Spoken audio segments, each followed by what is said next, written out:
Et bienvenue à tous sur ce tout nouveau point météo. Aujourd'hui, on va parler de la situation pour cette semaine qui risque d'être agitée sur notre pays avec beaucoup de pluie, du vent et peut-être un risque de tempête qu'on verra. N'hésite pas à t'abonner et à liker, ça me ferait extrêmement plaisir. C'est parti. Donc aujourd'hui, on a eu une petite accalmie sur le pays avec le retour d'un anticyclone très temporaire parce que dès demain, on va avoir le retour de perturbations par l'ouest du pays avec une nouvelle perturbation qui devrait arriver dès la matinée en Bretagne. Et donc vous voyez que par la suite ça va continuer avec même un risque de coups de vent à partir de mercredi et jeudi sur l'ouest du pays.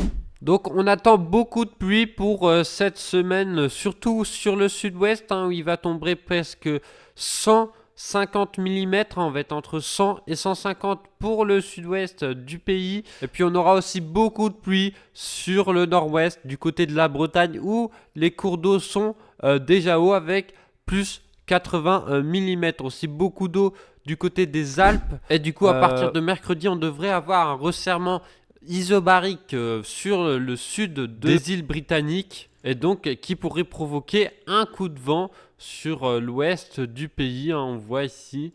Donc voilà. Alors ce serait surtout sous les averses derrière avec probablement des orages. Je vais vous en parler juste après de ces orages qui pourraient être localement forts. Donc des orages parfois modérés sont à attendre entre mardi et mercredi.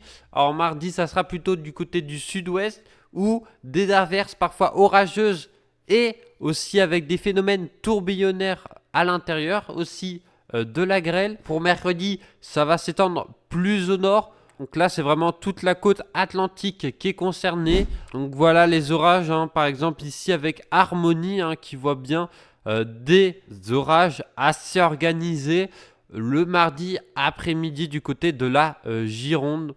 Et aussi une traîne qui pourrait être très active. Donc au niveau des températures, les températures devraient rester autour des normales de saison.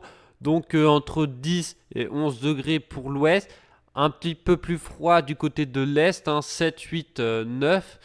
Et pour Paris, par exemple, on pourrait attendre jusqu'à 12 degrés, par exemple, pour la journée de mercredi. Donc pas de froid en vue pour cette semaine. Vous voyez que le froid reste bien centré sur l'Europe de l'Est, vers la Russie, l'Ukraine. Et donc nous concerne un flux océanique très actif et donc qui nous renvoie beaucoup de dépression tout au long de cette semaine. Alors faudra quand même surveiller pour le week-end prochain. On pourrait avoir un petit refroidissement sur le pays.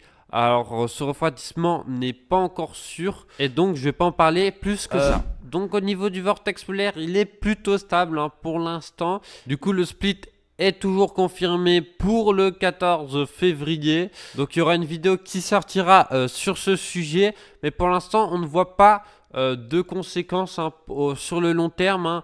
Au niveau de la stratosphère et de la troposphère, on n'a pas de connexion. Donc ici, on voit bien ce réchauffement. Vous voyez que la zone froide se concentre surtout sur l'Europe du Nord. Et donc, il faudra surveiller ça pour peut-être début mars. Donc voilà, merci d'avoir suivi ce point météo. Nous on se retrouve pour une prochaine vidéo. Ciao, ciao, ciao!